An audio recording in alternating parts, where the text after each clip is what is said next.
کہ اگر صرف دودھ ہی رہے تو جینے کے لیے کافی تھا، لیکن دودھ کی جگہ مچھلی بھی ہے، گوشت بھی ہے، فروٹ بھی ہے، ویجیٹیبل بھی ہے، تاکہ ساری نعمتیں میرا بندہ استعمال کرے۔ یہ ساری نعمتیں میرے بندوں کے لیے، اللہ کھانے سے پاک، اللہ کے فرشتے کھانے سے پاک ہیں۔ یہ ساری بلیسنگز، یہ ساری نعمتیں کس کے لیے ہیں؟ تنہائی میں بیٹھ کر غور کریں گے تو پتہ چلے گا یہ بیش بہا نعمتیں، ایک سبزی نہیں بلکہ سبزی کی ہزاروں قسمیں، ایک گوشت ہی بکرے کا کافی تھا، لیکن بٹیر کا گوشت، پرندوں کا گوشت، بڑے جانور کا گوشت، مرغی کا گوشت، یعنی گوشت ہی تو کئی پرکار کا، دودھ ہی ہے کئی پرکار کا، سبزیاں کئی پرکار کی، ایک سیب ہی کافی تھا ہمارے زندہ رہنے کے لیے، لیکن سیب ہے، پھر اس کا بدل سنترا ہے، انار ہے، صاحب جامن ہے، پیر ہے، امرود ہے، ناشپاتی ہے، ایک ڈرائی فروٹ کاجو ہی کافی تھا، لیکن کاجو ہے، اخروٹ ہے، کشمش ہے، یعنی پھل کی ہزاروں قسمیں، سبزیوں کی ہزاروں قسمیں، دودھ کی قسمیں، گوشت کی قسمیں۔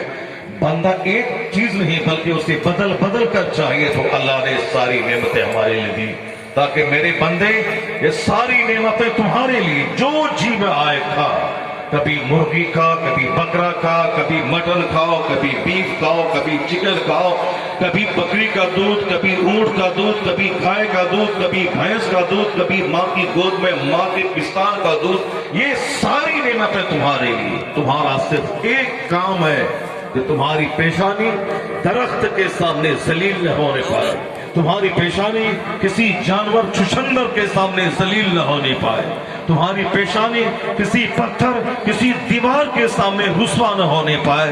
یہ ساری نعمتیں تمہارے لیے، تمہاری پیشانی کا سجدہ میرے لیے، یہ میرے لیے ہے۔ عبادت میری تو کر، ساری نعمتیں میری تو استعمال کر، مگر یہ شریر بندہ اللہ کی نعمتوں کو کھاتا ہے اور سجدہ بتوں کو کرتا ہے۔ یہ شریر بندہ کھاتا ہے اللہ کا اور گاتا کسی شیطان کا ہے۔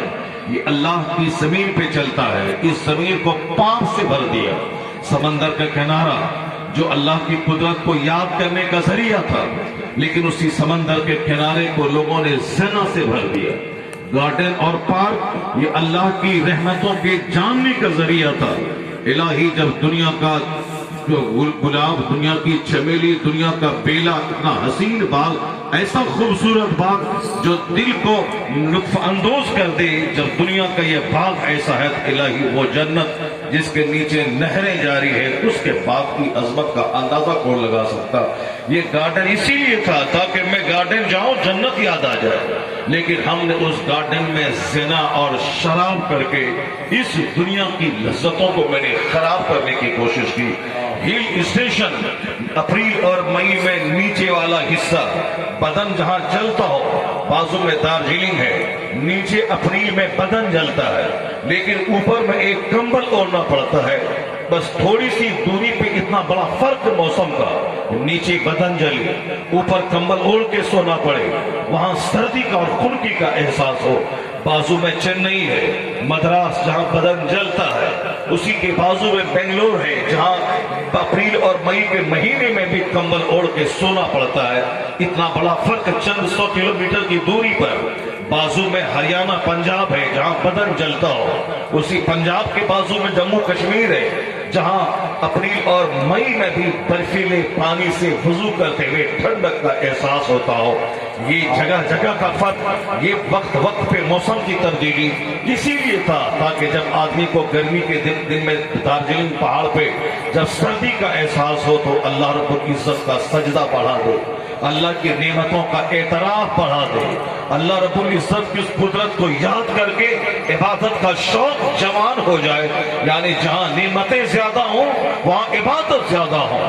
غریب کے پاس اگر مال و دولت کی کمی ہے وہ فرائض و واجبات کی تکمیل کرے، مالدار کے پاس اگر پیسوں کی فراوانی ہے دولتیں بڑھتی جائیں، عبادت بھی بڑھتی جائے۔ ہونا یہی چاہیے، جس غریب کو سنترا نہیں میرے پاس ہے، جس غریب کے پاس ٹریکٹر نہیں میرے پاس ہے، جس غریب کے پاس کار نہیں وہ کار میرے پاس ہے، جس غریب کے پاس 10 کمرے کا پختے کا مکان نہیں وہ مکان میرے پاس ہے، جس غریب کے پاس 10-20 لاکھ کا بیلنس نہیں وہ بیلنس ہمارے پاس ہے۔ ان نعمتوں کو یاد کر کے جو منعم حقیقی ہے، جو نعمت دینے والا ہے، اس نعمت دینے والے کا شکر بڑھنا چاہیے، اس نعمت دینے والے کا سجدہ بڑھنا چاہیے۔ نعمتیں بڑھتی چلی جائیں، عبادت بڑھتی چلی جائے، سجدہ بڑھتا چلا جائے، لیکن اس کے وپریت، اس کے برعکس سے کیا ہوتا ہے؟ جہاں غربت ہے وہیں سجدہ ہے، جہاں غربت ہے وہیں عبادت ہے، جہاں غربت ہے وہیں دینداری ہے۔ غریبوں کی جھوپڑی میں تہجد ہے، غریبوں کی جھوپڑی میں اشراق ہے، وہاں چاشت ہے، وہاں افاقین ہے۔ جلسوں میں رات بھر 10 گھنٹے جاگ کر اس دین کی محفلوں کو آباد کون کرے گا؟ غریب کرے گا۔ مدرسوں کا چندہ کون کرے گا؟ غریب کرے گا۔ عالموں کا ہاتھ کون چومے گا؟ غریب چومے گا۔ ان کا سوٹ کیس ہاتھ میں تھام کر اسٹیشن سے ان کے قیام گاہ تک کون لائے گا؟ غریب لائے گا۔ ارب پتی کو آپ کبھی نہیں دیکھیں گے کہ 10 گھنٹے جلسے میں بیٹھ کر سبحان اللہ کہتا ہو۔ ارب پتی اپنے گھر میں ہے، وہ 100 روپے کا چندہ دے سکتا ہے، لیکن وہ 4 گھنٹے کا ٹائم نہیں دے سکتا ہے۔ تو جلسے کو آباد کرے غریب، مسجد کو آباد کرے غریب، خانقاہوں کو آباد کرے غریب۔ قبر پہ جتنی چادریں چڑھتی ہیں اجمیر اور بریلی میں، 90% چادریں غریبوں کی چڑھتی ہیں۔ 10% وہ لوگ ہوتے ہیں جو اربوں میں کھیلتے ہیں، وہ لوگ کبھی بھولے سے مزار پہ آ جاتے ہیں۔ بمبئی کے ایکٹر اجمیر میں کبھی کبھی آتے ہیں، مگر بنگال کے غریب سال بھر اجمیر معلیٰ جاتے ہیں۔ اب دلی کے ارب پتی بریلی کبھی کبھی آتے ہیں، لیکن بہار اتر پردیش کے دیہاتوں کا غریب وہاں روزانہ جانا چاہتا ہے۔ غریبوں کے گھر میں اشراق ہے، غریبوں کے گھر میں چاشت ہے، غریبوں کے گھر میں افاقین ہے، غریبوں کے گھر میں آنسو ہے، غریبوں کے گھر میں تلاوت قرآن ہے۔ صاف لفظوں میں مسجد آباد ان غریبوں سے، مدرسے آباد ان غریبوں سے۔ 99% بچے مدرسے میں غریبوں کے پڑھتے ہیں، مالداروں کے بچے سب اسکول میں پڑھتے ہیں، کالج میں پڑھتے ہیں، انگریزوں کے کانوینٹ میں پڑھتے ہیں، کرسچنوں کے اسکول میں پڑھتے ہیں۔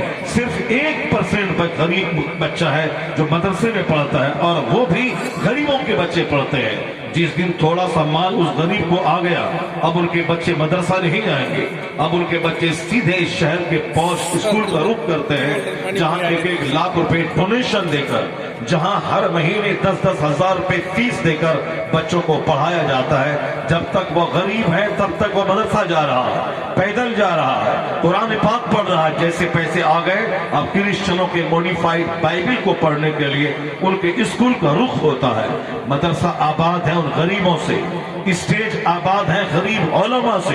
5-5 ہزار روپے ماہانہ میں گاؤں کے دیہاتوں میں امامت کرنا اور لوگوں کی نمازوں کی حفاظت کرنا، اس میں 99% وہ عالم ہوتے ہیں جو غریب گھر سے بلونگ کرتے ہیں۔ ورنہ جس کے پاس 50 بیگھہ زمین ہو وہ کھیتی نہ کرے گا کہ 5,000 روپے کی ملازمت کرے گا۔ جن کے پاس بزنس ہو وہ بزنس نہیں کرے گا تو 10,000 روپے ماہانہ کمانے کے لیے اپنی بیوی اور اپنے بچوں سے دور بمبئی کی گلیوں کا چکر کاٹے گا۔ اکثر لوگ جو بچوں کو ٹیوشن پڑھاتے ہیں،